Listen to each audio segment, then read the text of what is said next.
Long rebound. Steph, no timeout with 6.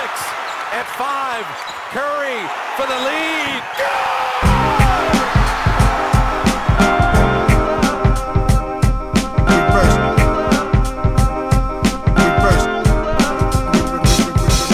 The game is game. The game is game. The game is game. The game is game. Always.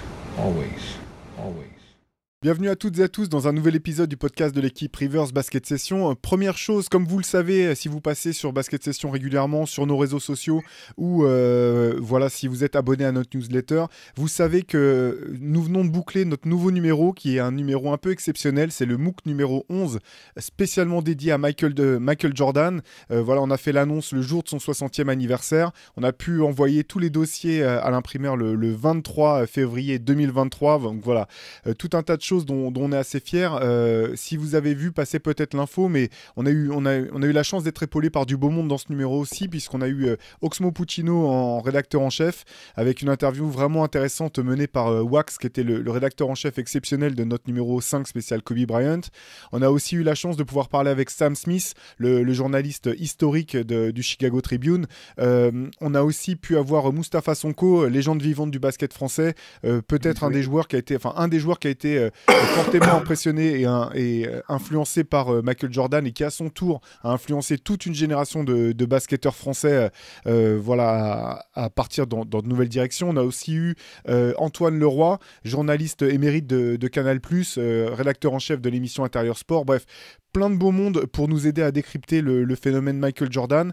Le numéro est toujours en précommande, vous pouvez aller sur Basket Session pour le précommander, histoire de profiter à la fois des frais de port offerts et pouvoir être sûr d'être parmi les premiers à le recevoir. Donc voilà, allez jeter un coup d'œil sur Basket Session. Et puis j'avais à cœur, avant qu'on lance cette nouvelle émission, de vous parler de 2 projets artistiques, 2 albums.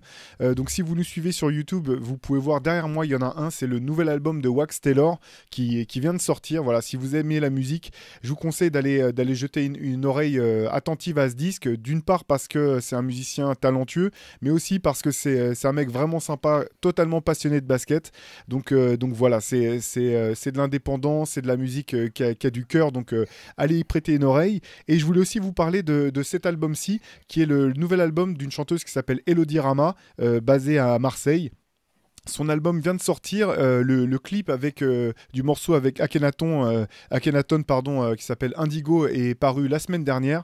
Là aussi, c'est une artiste vraiment intéressante à découvrir. Si vous êtes passé sur Basket Session, vous avez pu croiser une interview d'elle, parce qu'elle aime aussi pas mal le basket. Donc voilà, écoutez, avant qu'on se concentre uniquement et principalement sur le ballon orange qui rebondit et qui rentre dans le panier, voilà, je voulais passer une petite dédicace, faire un petit mot pour ces 2 projets qui nous ont bien tapé dans l'oreille. Et heureusement, pour parler basket, je suis rejoint avec la Dream Team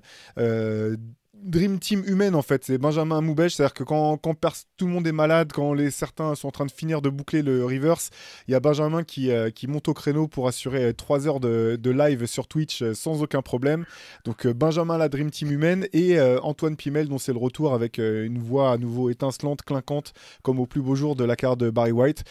Comment ça va, les gars? Écoute, ça va super. Si on est une Dream Team, je pense que je suis un peu Michael Jordan et que Antoine, c'est Christian Laettner, mais effectivement. T'aurais pu dire pire, là. Comment il s'appelait le rookie qui se faisait malmener par Jordan, là, dans The Last Dance? Il y en a eu pas mal des Il y en a eu tellement. Il faudrait être plus Il y en a eu spécifique. tellement. J'ai oublié son nom. Non, mais ouais, ça va mieux, effectivement, ça va mieux. Alors, sachez, juste petite anecdote, Théo n'a pas dormi depuis 8 jours pour qu'on puisse spécialement boucler le 23 février, pour que ça tombe pile le 23, vous voyez, parce qu'au final, on aurait pu avoir le 24, mais il n'a pas dormi depuis 8 jours, donc pensez à soutenir en achetant le MOOC. Et Benjamin n'a pas non plus dormi depuis 8 jours, mais ça, c'est parce qu'on l'exploite, c'est normal. Eh oui, c'est la base, c'est mon travail, hein. Voilà, donc, Porter les sacs. on espère que les URSAF n'écoutent pas ce podcast, mais en tout cas, voilà, vous avez un petit peu de la tambouille de comment ça se passe en coulisses chez Rivers. Pour cette émission, on a, voilà, Le All-Star Game est passé, la free agency est terminée.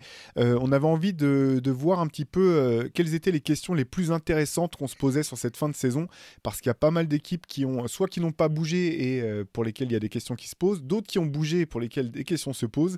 Quelles sont les équipes ou les joueurs les plus intrigants pour cette deuxième partie de la saison? C'est le thème du sujet qu'on voulait vous proposer aujourd'hui. Question ouverte, tous les deux, Antoine, Benjamin, est-ce qu'il y a justement une équipe ou un joueur en particulier qui instinctivement vous est venu à l'idée quand on discutait de faire le podcast sur ce thème? Antoine, Allez, je te vas-y. laisse y aller parce que je sais ce Non, que tu as. mais non, justement, non, vas-y, commence. Je te jure, commence. Ok, je vais moins enfoncer une porte ouverte que toi, et Ouais, vas-y. parce que Commence par autre je chose. sais de quoi tu parlais. Moi, j'aimerais parler des Warriors parce que actuellement, ils sont quand même 10e de l'Ouest avec un bilan négatif de 29 victoires pour 30 défaites, à peu près. Hein, je n'ai plus exactement le classement en tête. Mais donc, ça. ils Non, sortent c'est ça. du... Ok, bah super. Ils sortent du All-Star Break, donc dans cette situation un petit peu compliquée où ils sont qualifiables pour le play-in. Par contre, ils ne sont pas encore clairement qualifiés pour les playoffs. C'est les champions en titre. Ils ont quand même une énorme équipe à la base. Il y a la blessure de Stephen Curry, ok. Il y a quand même pas mal de renforts derrière normalement. Et pourtant, ça a l'air de pas trop fonctionner cette année. Donc, ma question, c'est est-ce que les Warriors peuvent encore se rattraper sur la fin de la saison et passer au statut de contender vraiment cette année? Je trouve que c'est une très bonne question. Moi, je serais d'avis de dire que c'est quand même compliqué, notamment pour répondre précisément à ta question. C'est très dur quand tu as connu une saison aussi galère d'un coup renverser à ce point la vapeur. J'ai l'impression quand même que, tu vois, il y a pas non plus complètement fumé sans feu. Il y a des excuses, hein, bien sûr, il y a des blessures, il y a des aléas. Là, il joue sans Curry, sans Wiggins, hein, ça aide pas. Il te manque peut-être tes deux meilleurs joueurs, en tout cas ton meilleur joueur et un de tes meilleurs joueurs, ton meilleur défenseur, en tout cas, avec Draymond Green. Le meilleur joueur de l'histoire d'ailleurs. Voilà, le chouchou de Benjamin. J'ai l'impression que même au complet, il y a quand même des traces en fait qui vont rester sur cette saison. Et ça sent plus le baroud d'honneur que la vraie quête de doublé, selon moi en tout cas. Ouais, c'est vrai. C'est vrai que c'est compliqué. Alors, quand on a un champion au titre, j'ai tendance à quand même donner plus de crédit à cette équipe-là qu'à d'autres. Donc, à me dire, bon, bah, il y a encore potentiellement une manière de se rattraper. Sur les aspects positifs, c'est que toute l'année, en fait, quand le 5 majeur des Warriors a été excellent toute l'année, en fait. Donc, là, il y a quand même un scénario dans lequel ils peuvent se dire, bon, bah, si on arrive en playoff et qu'on a notre 5 majeur, on ne sera pas facile à sortir. Et je pense effectivement qu'ils ne seront pas faciles à sortir.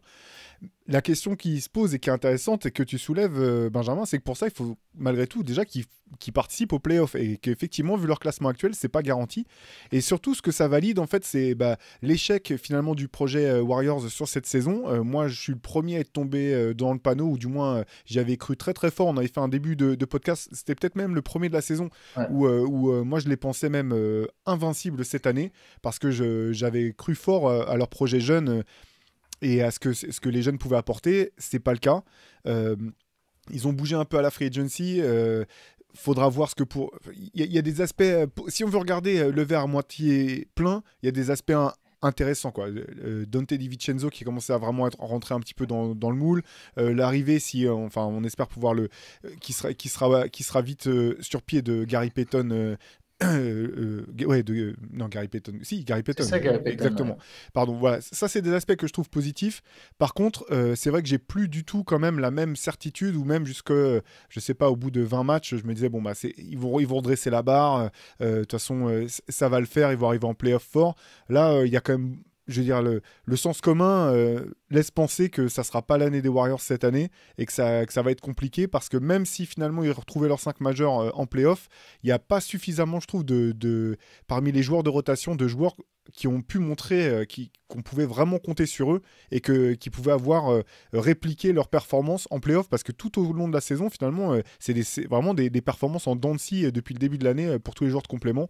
Donc ouais, la question est vraiment hyper pertinente, je trouve, Benjamin. Bah, c'est aussi parce que je pense que l'Ouest est beaucoup plus relevé que l'année dernière. Par exemple, l'année dernière, ils ont joué les Nuggets en playoff, mais les Nuggets n'avaient pas Jamal Murray, ils n'avaient pas Michael Porter Jr. Là, cette année, s'ils jouent les Nuggets, qui sont premiers de l'Ouest, et donc qui devraient affronter les Warriors s'ils passent le play-in un petit peu en second rideau, euh, est-ce qu'ils battent les Nuggets, quoi? Je ne suis pas sûr de ça. Donc, dans ce contexte-là, où effectivement, il y a pas mal d'équipes qui émergent, eux sont dans une saison compliquée, il y a des blessures, il y a des problèmes de cohésion, il y a la free agency qui arrive qui fait un petit peu peur parce qu'on a peur de certains départs, notamment dans le front office. Je trouve que le contexte des Warriors est beaucoup moins incertain que ce qu'on pensait en début de saison. Donc, effectivement, je serais curieux aussi de savoir ce que les gens qui écoutent le podcast en pensent dans les commentaires sur YouTube. Mais c'est intéressant que tu parles des Nuggets, parce qu'effectivement, alors c'est peut-être que je me leurre encore une fois, mais si les Warriors font les playoffs et qu'ils doivent prendre au premier tour n'importe quelle autre équipe à part Denver, je pense qu'il y a une chance quand même. Je pense que les Warriors, c'est pas impossible qu'ils passent un tour malgré tout en fait. Non, Mais non, par contre, effectivement, je les verrai pas passer Denver à l'heure actuelle. Moi aussi, par exemple, je me dis pas que c'est impossible qu'ils passent un tour. Alors peut-être pas Denver, comme toi, pareil, je suis pas sûr que ce soit le meilleur match-up pour eux. Par contre, je me dis qu'en fait, tu pars de trop loin pour être champion, tu vois. Ça t'arrive de remonter déjà sur une moitié de saison, ça t'arrive. Mais là, il reste 20 matchs. Et même, tu sais, on parle de playoff, mais même le play-in, en fait, il n'est pas acquis. Il y a les Lakers en fait, ils ont 29 victoires. Les Lakers qui sont 13e, ils en ont 28. Il y a un match d'écart entre la 10e et la 13e place. Ils vont jouer au moins une semaine de plus sans Curry, peut-être 2. C'est même pas, et je pense qu'ils vont faire les playoffs et le play-in, ou plutôt dans l'ordre de play-in, playoff, mais c'est même pas encore complètement acquis. Et ouais, du coup, même si je pense qu'effectivement, hein, au complet, ça reste une équipe très forte, qui a tellement de vécu, de bases solides, que ça peut passer, ça peut gagner des séries. Mais je pense que pour aller jusqu'au bout, quel que soit l'adversaire contre qui ils perdent, que ce soit Denver, Milwaukee, Phoenix, peu importe, je pense qu'il y a un moment où tu pars de trop loin pour remonter vraiment la pente, quoi. Ouais, il y a de ça, effectivement. Déjà, parce que tu as besoin de ces victoires d'un pur point de vue comptable pour participer aux playoffs, et aussi pour simplement la répétition des matchs, quoi. On en revient à cette question de cette problématique du côté de Golden State, du manque de solidité du banc. Finalement, ils vont se retrouver, même s'ils devaient accrocher les playoffs, à devoir lancer des mecs un petit peu, et puis sans être certains de ce qu'ils pourront en retirer, je pense, notamment en termes sur les rotations, quoi. Oui, clairement. Et puis, même Stephen Curry, il n'est pas, comment dire, c'est pas un surhomme. S'il arrive en playoff, qu'il a moitié cassé, qu'il a forcé pour revenir plus tôt que prévu, qu'il s'expose peut-être à de nouvelles blessures, qu'il n'est pas en rythme, etc., il faut pas s'attendre au Stephen Curry de l'année dernière, qui est arrivé en playoff dans des conditions optimales et qui a fait un run historique pour lui. Même Andrew Wiggins, même problème. Si on arrive avec cette équipe des Warriors qui a moins d'alchimie, dans laquelle il y a eu des problèmes au début de la saison, dans lesquels tous les rôles ne sont pas encore clairs. Par exemple, Jordan Poole, avec l'absence de Curry, avec tout ce qui s'est passé, son rôle a beaucoup évolué cette saison. Donc en fait, il n'y a pas vraiment de système vraiment établi à Golden State. Je pense fixer tout ça sur une vingtaine de matchs, ça va vraiment être compliqué. Et comme dit Antoine, en fait, c'est passer un tour, pourquoi pas, mais ils ont l'air beaucoup trop short pour être champions cette année. En tout cas, c'est pas les favoris. D'ailleurs, au passage, sur leurs 5 majeurs, j'en profite. Leur 5 majeur qui a un super rating là, c'est celui avec Looney et tout. En fait, ils l'ont changé d'ailleurs. J'y pense là. Et c'est plus le 5 qu'ils vont utiliser. Mais apparemment, ils sont partis pour mettre Jordan Poole dans le 5 parce que Jordan Poole n'est pas vraiment à l'aise dans un rôle de remplaçant. Donc, au passage, même cette espèce de line-up très fort avec Looney, Green, Wiggins, Thompson et Curry, ça sera apparemment, a priori, en tout cas, pas le 5 majeur. Quand ils seront complets. Donc, même sur ça, comme tu as dit, ça fait effectivement une adaptation. Faut créer des automatismes et Curry a très peu joué cette saison. Donc, ils ont déjà joué avec ce groupe en playoff, bien sûr. Hein. Il y a déjà eu des moments l'an dernier où ces gars-là jouaient tous ensemble. Mais bon, voilà, ils vont devoir apprendre à gérer les minutes de ces mecs-là ensemble. Qui sort à quel moment, c'est des trucs sur lesquels la saison régulière est censée t'aiguiller. Et ça, au final, Steve Kerr, il n'a jamais vraiment pu le mettre en place. Il va un peu expérimenter à vue sur les derniers. Enfin, ouais, ça rejoint tout ce que vous dites, quoi. Ça peut être un peu compliqué. À savoir que statistiquement, le line-up là, dont on parlait à la base avec Curry, Thompson, Wiggins, Green, Looney, c'est un plus 22 différentiel. Par contre, le 5 avec donc Curry, Poole, Thompson, Wiggins, Green, c'est un plus 2,9. Donc rien à voir en termes d'efficacité cette saison. C'est un line-up qui ne se trouve pas. Donc il faut essayer de faire fonctionner quelque chose sur une vingtaine de matchs. Il y a eu des précédents, hein. Il y a des gens qui l'ont fait, qui sont allés loin en playoff sur ce genre de... Après, beaucoup d'incertitudes à ce stade de la saison, qui ont tout rattrapé sur la fin. Je pense aux Hawks quand ils ont fait les finales de conférence il y a quelques années. Mais pour le coup, il ne faut pas attendre ça de toutes les équipes qui sont en galère après le All-Star Break. Tu as réussi à nous caser les Hawks dans le podcast. Et oui, j'ai casé les Hawks dans le podcast. Incroyable. Bon, Antoine, on va passer tous les deux pour le reste de l'émission, s'il te plaît. Salut. Ouais, allez, moi, je vous donne une autre question en conférence Est. Je vais la tourner exprès de manière un peu provocatrice.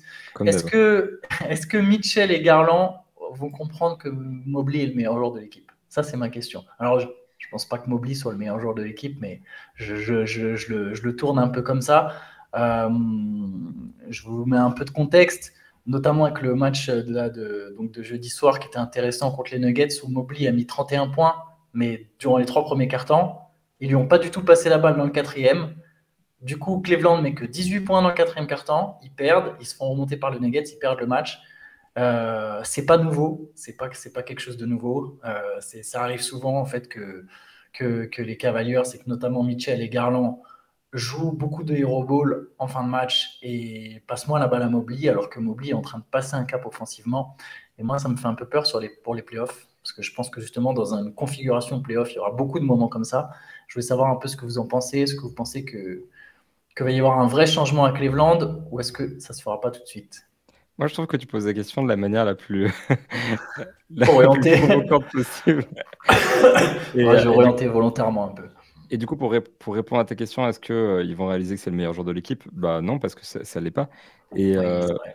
voilà, donc en fait, c'est juste que je pense qu'il faut trouver un juste milieu entre le fait de vraiment beaucoup plus donner le ballon à Mobley, le responsabiliser, ne serait-ce d'ailleurs que pour son développement, parce que c'est un sophomore, il faut qu'il progresse encore, et ça passe par le fait de lui donner plus de responsabilités, de lui donner plus de place dans le projet des Cavaliers, etc.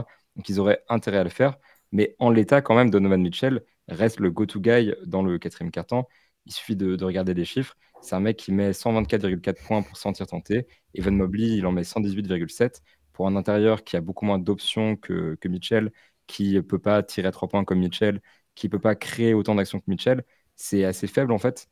Donc il y a beaucoup plus de raisons de donner le ballon à Mitchell, à Garland en fin de match, et d'autant plus que Garland peut créer pour les autres.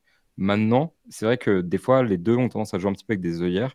Garland a tenté des pénétrations avec un teardrop sur la fin pour sauver un petit peu le match. Mitchell a toujours eu ce problème. On l'a vu avec Gobert aussi. Quand il est dans son truc, il lâche plus trop le ballon à certains moments. Il a fait des progrès à la suite de cette saison, mais c'est pas encore ça. C'est un des mecs qui passe le moins le ballon du côté des Cavaliers par rapport au temps qu'il a dans la main. Donc, je pense qu'il y a plus une histoire pour Mitchell et Garland de juste retirer leurs œillères par rapport au collectif général, plutôt que de dire Evan Mobley, notre dieu, c'est le meilleur joueur des Cavaliers et il va nous sauver, quoi. Non, mais c'est une question super intéressante parce que de toute façon, c'est ce qu'on s'était dit au moment du trade de Mitchell, et une des raisons pour lesquelles moi je trouvais que c'était un très bon trade de la part des Cavaliers et qu'ils avaient raison de le faire, c'était parce qu'à terme, je pense que c'est clair que c'est Mobley qui peut être le vrai franchise player, le meilleur joueur de cette équipe.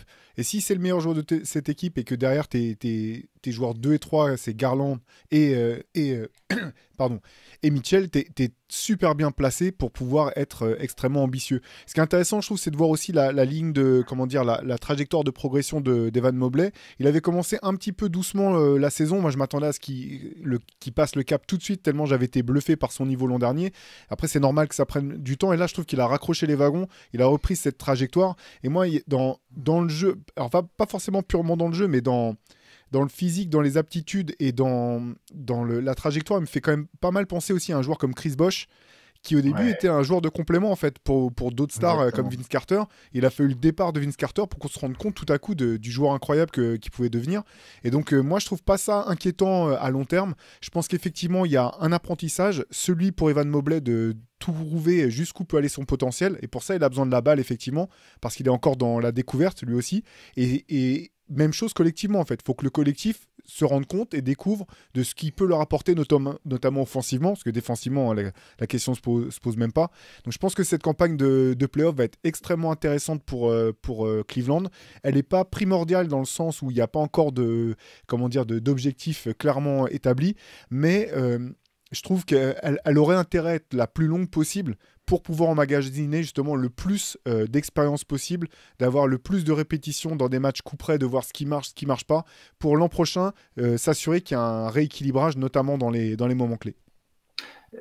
La comparaison avec Chris Bosh, moi c'est exactement ça, il me fait vachement penser au Chris Bosh version Dread des Raptors, numéro 4, c'est vraiment, il y a des vraies similitudes. Alors bien sûr, hein, je taquinais beaucoup dans ma question, de toute façon c'est évident que la balle sera dans les mains de Mitchell le plus souvent en fin de match. Et puis quelque part, le poste, tout simplement, le style, comme tu l'as très bien dit, Benjamin, le style de jeu et le poste veut ça. Ce qui me fait un poil peur pour Cleveland, j'ai aussi quelques stats. Evan Mobley, il prend que 2 tirs par match dans les quatrièmes quart-temps. 2 tirs par match, pour vous donner une idée. Cedi Osman et Caris LeVert, qui sont tous les deux remplaçants, ils prennent autant de tirs dans les quatrièmes quart-temps qu'Evan Mobley. Alors après, ma question, ouais, je l'ai fait de manière très provocante. Hein. L'idée, c'était, je pense que les Cavaliers ont tout intérêt en fait à varier beaucoup plus leur jeu. Et c'est vrai que c'est pas facile dans les moments. En fait, dans les moments tendus, on voit bien toutes les équipes ont tendance à ralentir le jeu, à faire moins de passes, etc. Mais je pense que eux, ils ont vraiment intérêt, dans le sens où ils ont Donovan Mitchell et c'est pas une attaque envers lui, et pas Jason Tatum. Ils n'ont pas Jason Tatum, ils n'ont pas Stephen Curry, ils n'ont pas Kevin Durant, ils ont Donovan Mitchell. On est quand même sur un niveau un peu en dessous. Je pense que tu as intérêt quand même à varier un peu ton jeu. Et j'ai une autre stat, du coup, Cleveland, c'est que la 17e équipe dans le clutch time de toute la ligue. Donc le clutch time, c'est quand il y a moins de 5 points d'écart ou 5 points d'écart ou moins dans les 5 dernières minutes. Cleveland, en fait, perd ces matchs-là, de manière générale. Cleveland n'est pas très efficace dans ces matchs-là par rapport à d'autres équipes de playoffs. Et ça, on sait qu'en playoffs, c'est des situations qui vont se présenter. Et j'ai peur qu'en playoffs, et justement, c'est pour ça que j'en parlais dès maintenant, effectivement, ils ont le temps. Peut-être que l'évolution, elle se fera plus tard. Mais j'ai peur que pour cette campagne à venir, au final, on voit encore beaucoup du Mitchell. Et Mitchell, on sait ce que c'est aujourd'hui comme joueur. C'est un très bon joueur. C'est un joueur qui t'emmène au 2e tour, dans le meilleur des cas. Je pense pas plus haut. C'est pas grave, ils ont le temps. Ils ont pas la pression, comme tu l'as dit, Théo. Hein. Et déjà, ils reviennent en playoff, c'est déjà bien. Et je pense aussi que leur avenir passe par Mobley, passe par le jour où Mobley ça sera la star. Mais je pense que dès cette saison, ils peuvent vraiment faire quelque chose. Et pourtant, j'ai été sceptique sur eux. Je pense qu'ils peuvent vraiment faire quelque chose si dès cette saison, ils comprennent qu'ils ont tout intérêt, même pour Mitchell et pour Garland, à faire passer le jeu beaucoup plus souvent par Mobley pour rester imprévisible en fait. Parce que sinon, ils sont beaucoup trop prévisibles. Surtout avec 2 intérieurs de grande taille. En attaque, c'est très difficile si ton jeu repose que sur des pick and roll et des isolations. Pardon. Non, mais je suis totalement d'accord avec toi là-dessus, Antoine. Pardon, vas-y, Benjamin. Non, je voulais juste caler ce que dans le tableau de The Ringer, vous savez, qui calcule les chances d'aller en playoff, les chances de gagner le titre notamment, les Cavaliers sont favoris pour le titre avec 19% de chance. Donc, je ne sais pas comment c'est calculé, Oui, mais apparemment, ils sont d'accord avec toi. Maintenant, je pense quand même que Donovan Mitchell a beaucoup évolué depuis la période de Jazz. Il a beaucoup moins le ballon, il est beaucoup plus efficace, il est beaucoup mieux dans son rôle, il est mieux défensivement. En fait, c'est un meilleur joueur aujourd'hui, c'est un joueur plus collectif, dans un meilleur effectif. Donc, je pense qu'aujourd'hui, Cleveland, c'est déjà pas que Donovan Mitchell. Et bon, c'est intéressant que tu soulignes justement le manque peut-être de responsabilité qui est donné à Mobley dans le dernier quart-temps, parce qu'il y a encore des choses à gommer pour Donovan Mitchell, d'être encore plus collectif, et pour Jaby Bickerstaff de créer quelque chose d'encore plus collectif, notamment dans le money time. Et perso, je suis assez confiant sur le système actuel des Cavaliers. Je pense que Evan Mobley peut progresser là-dedans, mais qu'ils sont déjà bien s'ils continuent à jouer comme ça en fait. Oui, ça reste une très bonne équipe de l'Est. Sauf qu'après, de toute façon, leur but, c'est pas de gagner dès cette saison. Je pense.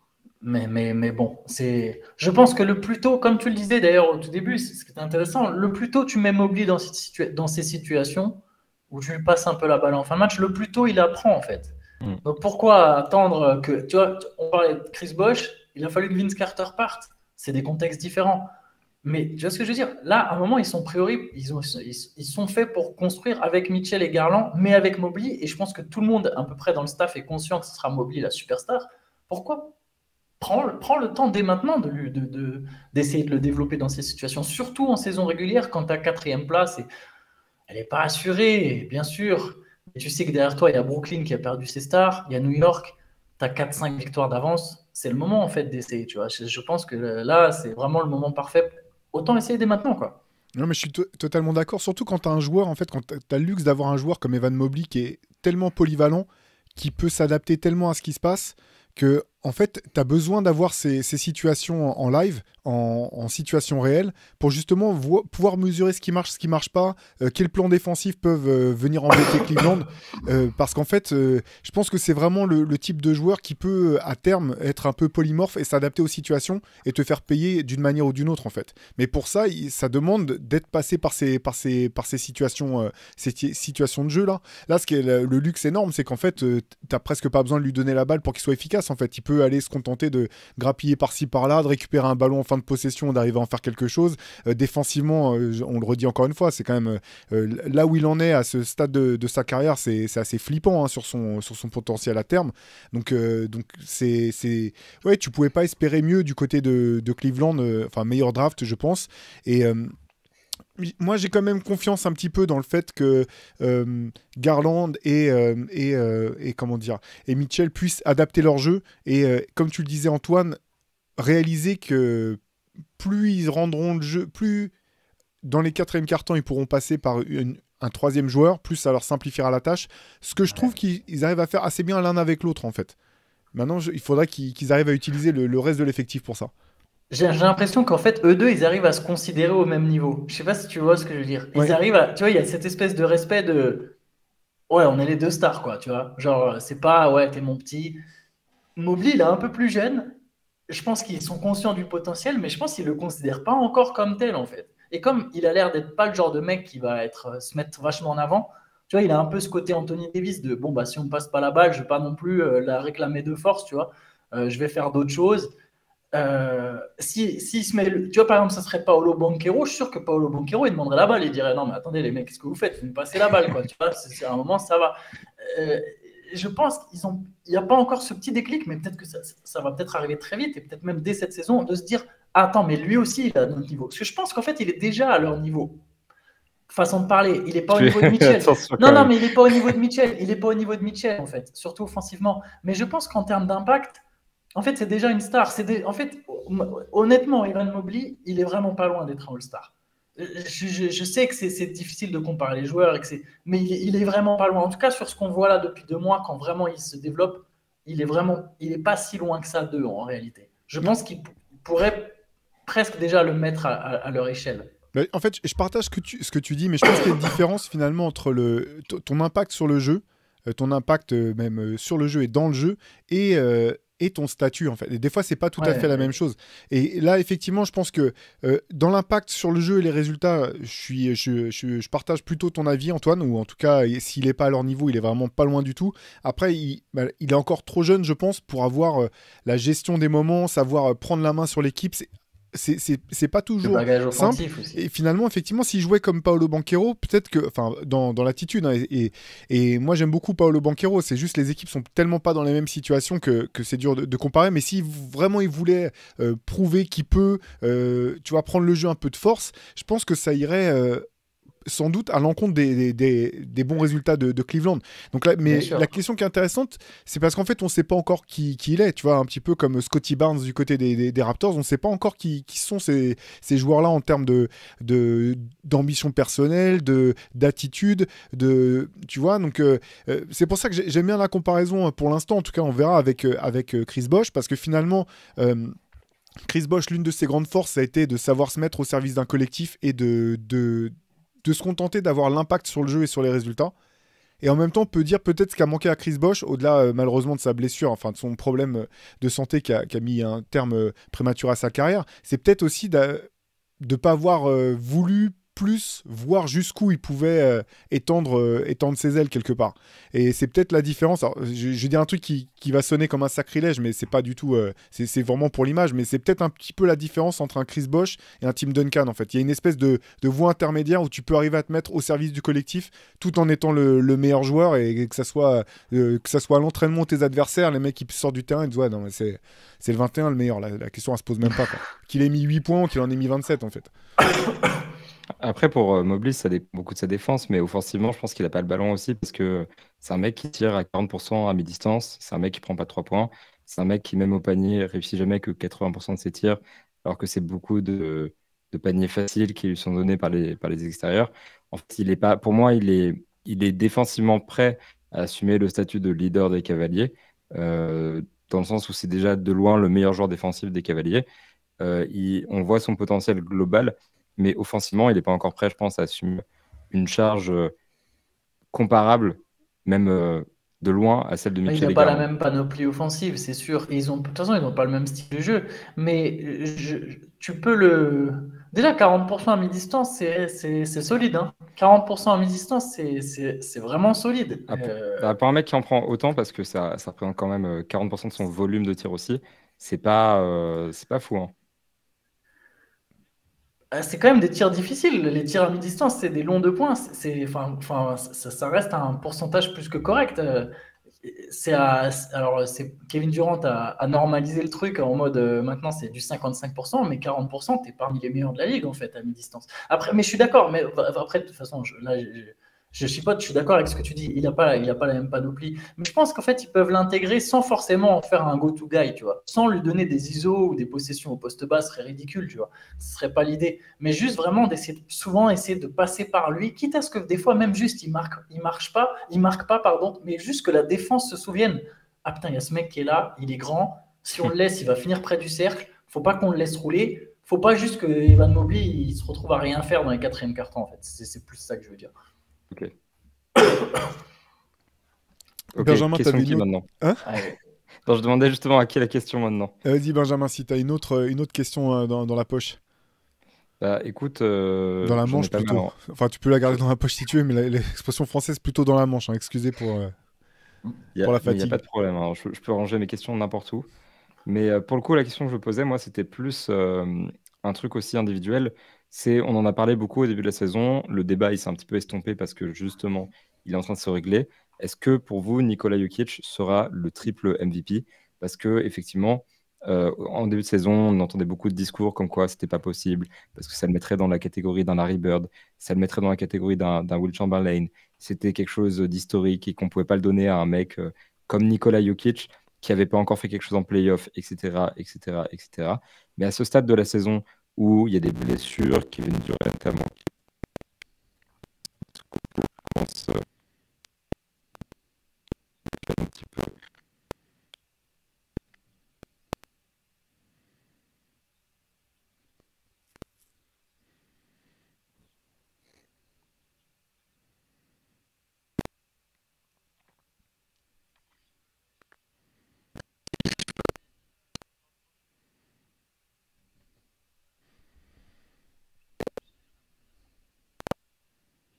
Je pense que Shai en a parlé assez tôt. Shai, le visionnaire, Bon, incroyable. Shai, qui en a parlé très tôt, je crois, cette saison. Ouais, Shai, très tôt, il en a parlé dans un truc en mode ah, mais Jokic, il pourrait être MVP. Chaque mois qui est passé, en fait, tu es de plus en plus en train de te dire bah ouais. Et là, moi, je crois que je suis presque au stade. C'est marrant, on avait une course ultra ouverte. Et là, tu as très bien fait l'état des trucs. J'ai l'impression qu'il y a surtout un mec qui se dégage, en fait. Donc, ouais, moi, je suis quasiment sûr qu'il serait MVP, moi, perso. Moi, je partage aussi. C'est un petit peu ce qu'on avait dit dans un podcast précédent. C'est s'il est en triple-double et que son équipe est première de la conférence Ouest, je vois pas même comment tu peux justifier le fait de. Alors, c'est peut-être absurde de se baser que là-dessus, mais c'est bien sûr, je me base pas uniquement là-dessus. C'est aussi par rapport à ce qu'il a pu montrer, sa régularité dans les performances. Non seulement je pense qu'il peut complètement réaliser ce triplé, et en plus je trouve que ce serait totalement mérité. Je vois pas, effectivement, on en avait parlé un petit peu avec toi Benjamin, l'espèce de l'absurdité parfois de se dire bah comme ça voudrait dire que c'est comme Larry Bird, mais on sait pas s'il va faire la carrière de Larry Bird. Au bout du compte, c'est pas la question elle se pose pas comme ça en fait. C'est est-ce que tu as été le meilleur joueur de la saison, et ça devrait se poser chaque année en fait sans que tu réfléchisses forcément à ce qui s'est passé par le précédemment, je veux dire. Voilà, les Nuggets sont réguliers. Lui, il est tout le temps là. Il est tout le temps aussi régulier. Il peut avoir des blessés ou pas autour de lui. Son équipe continue de gagner. Pour moi, c'est le MVP. Ouais. Ce qui veut pas dire. Puis voilà, pardon, après, je te laisse la parole. Je t'en prie. Faut se rappeler que être le MVP ou être le meilleur joueur ou être le plus grand joueur, tout ça, c'est des questions qui sont différentes avec des réponses qui peuvent être différentes. Moi, en tout cas, pour moi, je pense que c'est le MVP cette année. Ouais. Et puis, on en arrive quand même à un stade où, effectivement, il a tous les critères dans le sens où on élimine les joueurs qui ont manqué trop de matchs, comme Kevin Durant, qui a été merveilleux, mais donc qui n'aura pas de nombre de matchs un petit peu pour se qualifier virtuellement pour la récompense. Donc lui, il a ce critère-là. Il a le critère du bilan parce que c'est simplement un des meilleurs bilans de la ligue, juste derrière les Celtics et les Bucks. Il a les chiffres. La saison triple-double, qui n'a pas été faite depuis Westbrook. Avant ça, Robertson, ça reste quelque chose d'assez iconique. Dans ses chiffres personnels, il a progressé. Il est plus efficace. C'est le maître à jouer des Nuggets. Dans l'impression visuelle, tu as l'impression que tout est facile, qu'il force rien, qu'à chaque fois, il prend les bonnes décisions, qu'il implique bien ses coéquipiers, qu'il score bien, qu'il fait tout bien. Il a fait des progrès défensifs. Donc, dans la plupart des stats, c'est lui qui est le leader sur le plan offensif. En termes défensifs, ça s'arrange plutôt pas mal pour lui. Donc, en fait, on en arrive vraiment à un stade, je trouve, où il y a presque plus d'arguments en fait, pour dire que Nikola Jokic n'est pas le MVP de la saison. Donc voilà, c'est pour ça que je voulais poser la question, parce que je trouve qu'à ce stade, ça devient quasiment indiscutable. Ouais, je pense qu'on y est. Ouais. En tout cas, comme disait Théo, c'est mérité. Si vous voulez... Ouais, vas-y Théo. Non, je serais vraiment très surpris au bout du compte. Si c'était pas lui qui était élu MVP, je serais curieux de voir les arguments avancés en fait. Pour quels arguments ça pourrait être. Parce que tu parlais de Kevin Durant, honnête, je vais pas jouer le polémiste, mais au-delà du fait d'avoir raté des matchs, est-ce que tu peux voter comme MVP un mec qui demande à changer d'équipe? Parce que le but du MVP, c'est quand même de faire gagner son équipe. Donc si tu demandes à être transféré en cours d'année, est-ce que tu peux encore même être dans la discussion pour le trophée de MVP? Mais en fait, limite, là, les deux... Ouais, ben non, je pense que Kevin Durant, de toute façon, c'est mort. J'ai l'impression que les 2 ou 3 concurrents, c'est Tatum, Embiid et Giannis, quoi. Giannis, parce que les Bucks reviennent très fort. Aussi, et Giannis... Ouais, et Doncic, mais au final, Doncic, il a des stats moins impressionnantes que celles de Jokic, et son équipe est moins bien classée, tu vois. Donc, tu pourrais vraiment aller t'appuyer juste en disant, ouais, bah, je pense que Lucas, c'est le meilleur joueur de la ligue, donc mon MVP, si je le donne au meilleur joueur, tu sais, il y a un peu ces partisans comme pour le Ballon d'Or au foot non, mais le Ballon d'Or, c'est le meilleur joueur à l'instant T, c'est pas vraiment celui qui a fait la meilleure saison. Mais ça, sur le nombre de votants, je pense que c'est minime. Donc je vois même pas comment Doncic, en fait, il peut passer devant Jokic.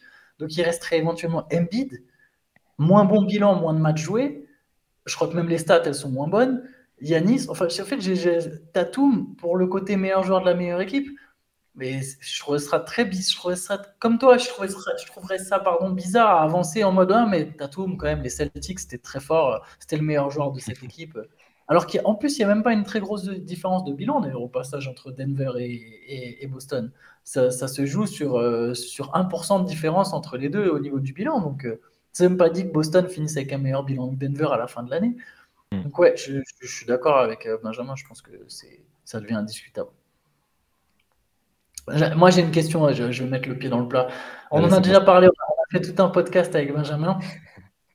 Et c'est sur Russell Westbrook. Donc, on a fait un podcast, on en a parlé, et on était plutôt d'accord, d'ailleurs. On était plutôt d'accord sur tous les deux pour dire que ça peut être une bonne recrue pour Los Angeles. Et c'est marrant, tu vois, dans le podcast, je crois que tous les deux, d'ailleurs, on avait mis des conditions sur lesquelles... Qu'est-ce qui ferait que ça serait pas forcément la meilleure recrue possible? Et alors, je vais essayer de ne pas me pisser trop la parole. Hein. Je vais découper mes prises de position. Mais là, on se dirige. Je n'ai pas vraiment une question, c'est plus un constat. J'ai l'impression qu'on se dirige pile vers le pire scénario que j'avais imaginé. Et j'aime bien les Clippers. Donc, je vous avoue que ça m'embête. C'est même pas que je les aime bien. C'est que ça fait un moment que je crois en eux. Donc, je pense qu'ils sont capables de quelque chose. Et je vais essayer de m'expliquer un peu plus. On a depuis hier des déclarations de Tyronn Lue, notamment, en mode « Non, mais Westbrook, on veut qu'il soit le joueur qu'il a toujours été. On veut qu'il soit le joueur qu'on connaît. C'est un Hall of Famer. C'est Monsieur Triple-Double. C'est un titulaire. » Tout plein de déclarations dans ce sens. Alors, je pense que c'est surtout des effets d'annonce, que c'est notamment pour flatter un peu l'ego de Westbrook, qui a quand même été chahuté avec les Lakers. Mais j'ai du mal à comprendre pourquoi il y a besoin de chahuter, pourquoi il y a besoin de flatter son ego, alors que je pense que vraiment dans la situation dans laquelle il arrive, toutes les discussions devraient être vraiment sur ce côté, il va devoir s'adapter, parce qu'il en a parlé aussi, Tyronn Lue, tu as raison, Benjamin, je sais que tu me l'as dit en off. Il l'a dit aussi, mais je pense que toutes les discussions devraient être là-dessus, sur l'adaptation, et pas sur on a une star, c'est un Hall of Famer, c'est Monsieur Triple-Double. Parce qu'en fait, si les Clippers le voient comme ça, je pense que c'est très problématique.